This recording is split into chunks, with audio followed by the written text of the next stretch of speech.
So good morning, everybody. I must confess that I'm not a nutrition expert. I'm team leader in DG ECO with a number of sectoral policies within the team. So apologies for not being an expert. My colleague Andrea Weber is the policy officer for nutrition, but unfortunately she's absent for the time being.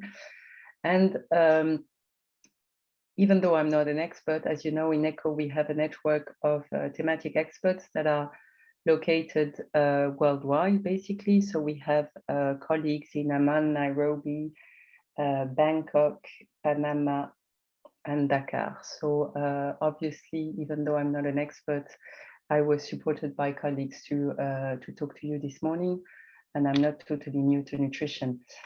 So maybe in the sake of time, I think the situation is not the most important point to discuss today. And obviously you're all aware of the importance of the number of children that are stunted and are wasted.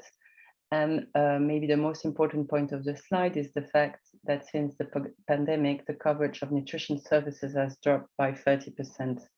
So definitely very alarming situation. I think it has been mentioned by you, Kate, and by, was it Amina? Apologies if I'm mistaken, on that has just presented the situation in Niger. What is important is the focus on the longer term approach.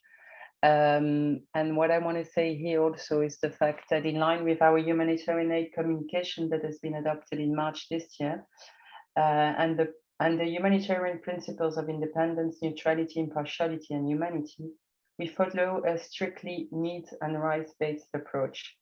So that's also the reason why we sometimes are reluctant to make a financial commitment, just because we want to make sure we answer to the most pressing needs on a yearly basis.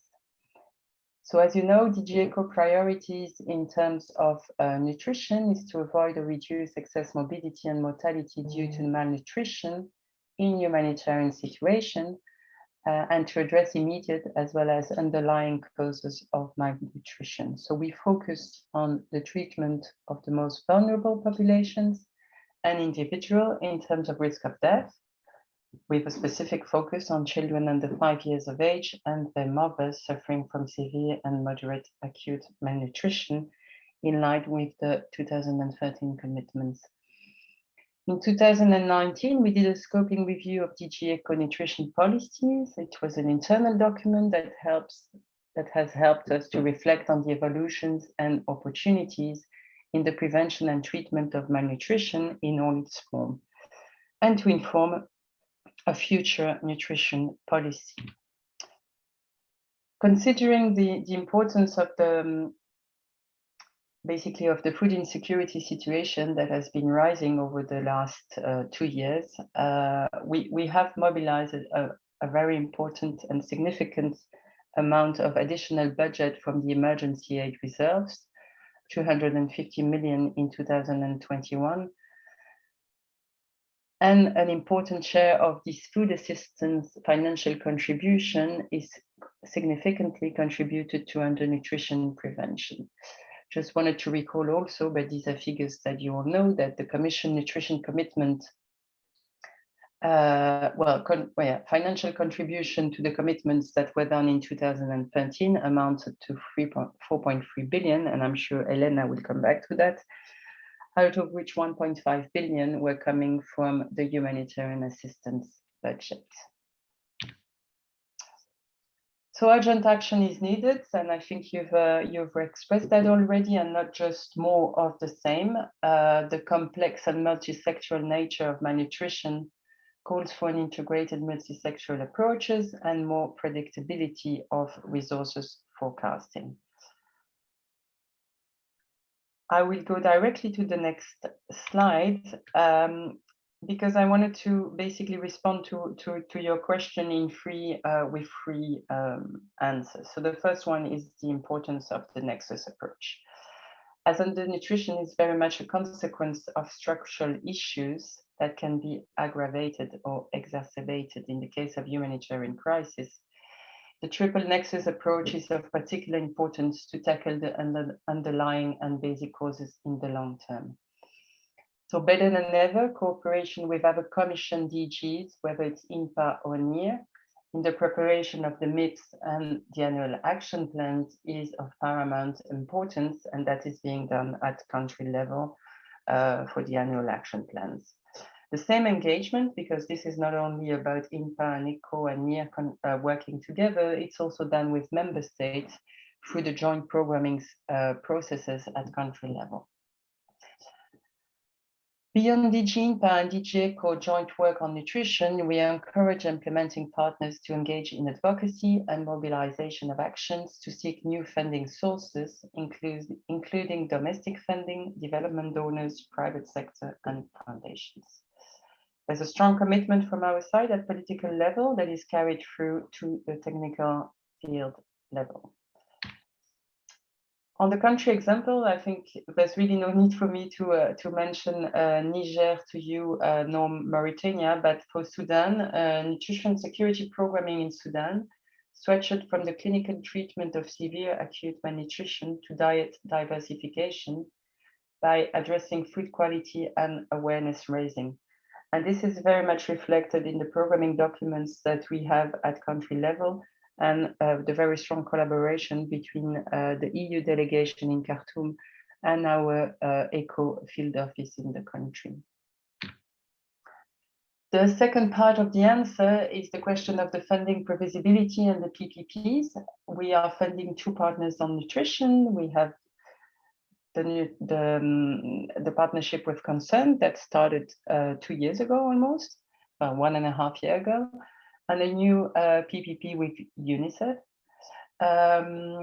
So our expectation, and obviously this is work in progress because well, the program with Concern on the PPP is still ongoing, but our expectation is efficiency gains, transparency, quality in the reporting, about an increased nexus approach, anticipatory action, greater EU visibility, and enhanced dialogue with all partners and governments.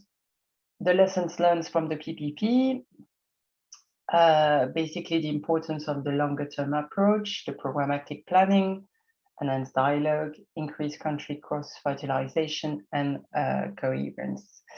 Obviously, there are a number of challenges that lay ahead, and Amina mentioned it, the question of the predictability of the annual budget, the country-based funding, the versatility of the various contexts. I think you mentioned Ethiopia earlier, and obviously the political situation makes it very complicated for the time being, and various requirements and communication channels. As I said, this is work in progress, and fine-tuning is necessary to basically identify the strengths and weaknesses of these new ways of working. And the part 3 of my answer would be the importance of preparedness and early action, and I'm certain my colleague from INPA will go back to that also. We need to be better prepared for a quicker response when it is needed. That is key to increase the resilience. That's from a humanitarian perspective, but obviously it is also valid from a development perspective.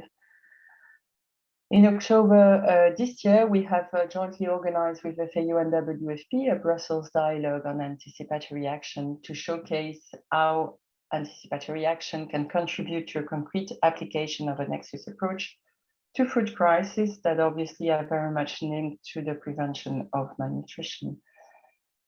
Our key messages during this dialogue were the following: that we have already financed several pilots and gained experience on anticipatory actions, that we want to build on that experience, and that we make a commitment to step up anticipatory action and make an important part of our toolbox. Anticipatory and early action and early warning systems are crucial for preventing a deterioration of nutrition situation and increase in severe acute malnutrition following shocks and human-made disasters. I think that's all from my side for the time being, but of course I stay tuned and ready to answer questions at the end.